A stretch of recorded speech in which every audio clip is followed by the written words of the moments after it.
قیام کے بعد اب آپ کو رکوع میں جانا ہے، تو رکوع میں کیسے جائیں گے؟ رکوع سے پہلے ہاتھ اٹھانا، یعنی رکوع میں جاتے ہوئے اللہ اکبر کہتے ہوئے رفع یدین کرنا۔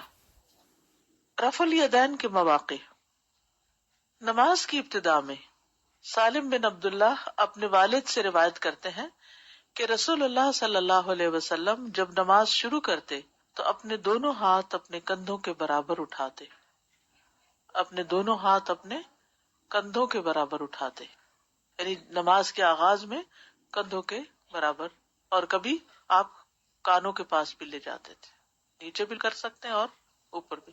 رکوع میں جاتے ہوئے اور رکوع سے سر اٹھاتے ہوئے، رکوع میں جاتے ہوئے اور رکوع سے سر اٹھاتے ہوئے، صحیح بخاری کی روایت ہے، اور جب رکوع کے لیے اللہ اکبر کہتے یعنی نبی صلی اللہ علیہ وسلم، اور جب اپنا سر رکوع سے اٹھاتے تب بھی اپنے دونوں ہاتھ اسی طرح اٹھاتے تھے جیسے شروع میں اٹھائے، اور سمع اللہ لمن حمدہ ربنا ولک الحمد کہتے، لیکن سجدوں میں ایسا نہیں کرتے تھے، سجدے میں جاتے ہوئے ہاتھ نہیں اٹھاتے تھے اور نہ سجدے سے سر اٹھا کے ہاتھ اٹھاتے تھے۔ 2 رکعتوں کے بعد کھڑے ہوتے ہوئے، ابن عمر سے روایت ہے اور یہ بھی صحیح بخاری کی، کہ جب وہ نماز شروع کرتے تو اللہ اکبر کہتے اور اپنے دونوں ہاتھ اٹھاتے، اور جب رکوع کرتے تب بھی اپنے دونوں ہاتھ اٹھاتے، اور جب سمع اللہ لمن حمدہ کہتے تو بھی اپنے دونوں ہاتھ اٹھاتے، اور جب 2 رکعت ادا کر کے کھڑے ہوتے تو بھی اپنے دونوں ہاتھ اٹھاتے تھے۔ اور ابن عمر اس کو اللہ کے نبی کی طرف منسوب کرتے تھے، یعنی ابن عمر ایسا کرتے تھے تو وہ کیا کہتے تھے، میں کیوں کرتا ہوں؟ کیونکہ نبی صلی اللہ علیہ وسلم ایسا کرتے تھے۔ رفع الیدین کے بارے میں وائل بن حجر کی گواہی، وائل بن حجر جو ہیں یہ مدینہ میں 9 ہجری کو مسلمان ہوئے تھے، اس کے بعد اگلے سال 10 ہجری کو دوبارہ مدینہ آئے تھے۔ اس سال بھی آپ نے نبی صلی اللہ علیہ وسلم کو رفع الیدین کرتے دیکھا، یعنی بعض لوگ کہتے ہیں نا کہ ابتدا میں نبی صلی اللہ علیہ وسلم کرتے تھے اور بعد میں نہیں کرتے تھے، چھوڑ دیا تھا۔ کچھ لوگ کہتے ہیں وہ مکہ میں کرتے تھے یا مدینہ کے شروع میں جب منافقین بت لے کر آتے تھے اپنی بغلوں میں چھپا کر، تو اس وقت پھر یہ حکم ہوا۔ تو یہ بالکل من گھڑت بات ہے، بت تو پہلے ہی اللہ اکبر سے گر جائیں گے، اس کے لیے بار بار اللہ اکبر کی تو ضرورت نہیں ہے۔ وائل بن حجر رضی اللہ عنہ بیان کرتے ہیں کہ میں نے کہا میں ضرور دیکھوں گا کہ رسول اللہ صلی اللہ علیہ وسلم نماز کیسے پڑھتے ہیں۔ بیان کیا کہ آپ صلی اللہ علیہ وسلم کھڑے ہوئے اور اپنے دونوں ہاتھ اٹھائے حتیٰ کہ آپ کے کانوں کے برابر آ گئے، ٹھیک ہے، پھر آپ نے اپنے بائیں ہاتھ کو اپنے دائیں ہاتھ سے پکڑ لیا، اللہ اکبر کہہ کے کانوں تک اللہ اکبر کر کے پھر بائیں ہاتھ کو دائیں ہاتھ سے پکڑ لیا، پھر جب رکوع کا ارادہ کیا تو اپنے دونوں ہاتھوں کو اٹھایا حتیٰ کہ آپ کے کانوں کے برابر آ گئے، پھر اپنے دونوں ہاتھ اپنے دونوں گھٹنوں پہ رکھ دیے، پھر جب رکوع سے سر اٹھایا پھر اپنے ہاتھوں کو اسی طرح اٹھایا۔ رفع کا مطلب ہوتا ہے اٹھانا، یدین کا مطلب دونوں ہاتھ، رفع یدین 2 ہاتھ اٹھانا۔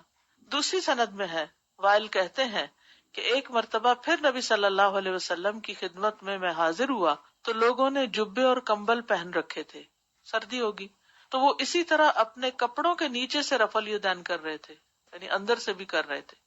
وائل بن حجر نے ہر حال میں صحابہ کو رفع الیدین کرتے ہی دیکھا، مسند احمد کی روایت ہے یہ۔ وائل رضی اللہ عنہ سے مروی ہے، کچھ عرصے بعد میں دوبارہ آیا تو وہ سردی کا موسم تھا، میں نے دیکھا کہ لوگوں نے چادریں اوڑھ رکھی ہیں اور سردی کی وجہ سے وہ اپنے ہاتھوں کو چادروں کے نیچے سے ہی حرکت دے رہے ہیں۔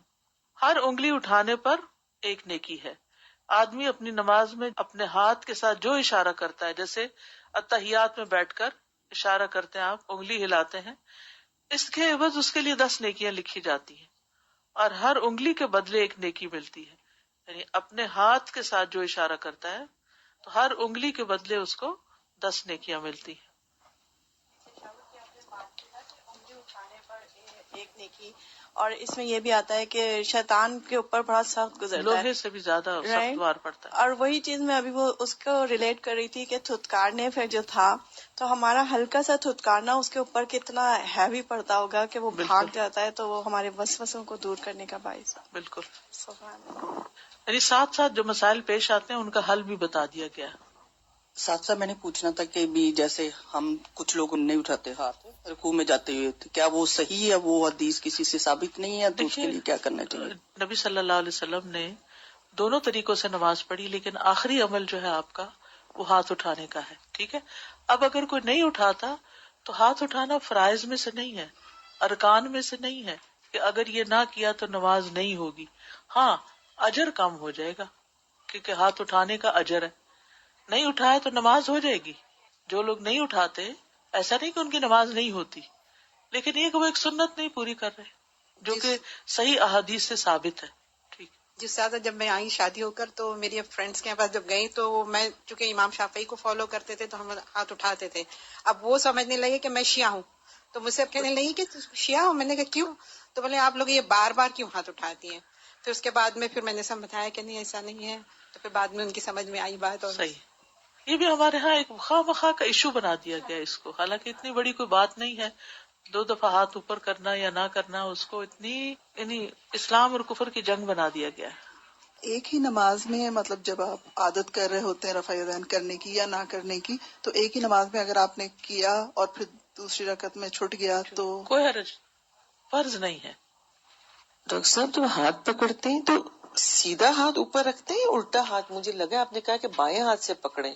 میں نے یہ کہا ہے کہ بائیں ہاتھ کو دائیں ہاتھ سے پکڑے. اچھا یہی میں کنفیوز ہوں. اگر ہم پہلی رکعت میں چھوٹی سورت پڑھ لیں اور دوسری رکعت میں بڑی، از دیٹ اوکے؟ نماز تو ہو جائے گی مگر سنت کو فالو کرنے کا اجر نہیں ملے گا. پہلی میں بڑی اور دوسری میں چھوٹی؟ جی ہاں ایسے کرنا چاہیے، یہ مسنون طریقہ ہے. اگر کبھی ایسا ہوتا ہے کہ انسان کو خیال نہیں رہتا، وہ ایسی شروع کر بیٹھتا ہے کہ جو لمبی ہو گئی، تو حرج نہیں ہے، گناہ نہیں ہے، نماز پوری ہو جائے گی. جی. لیکن وہ جو ایک نبی صلی اللہ علیہ وسلم کے طریقے کو فالو کرنے کا اجر و ثواب ہے وہ رہ جائے گا.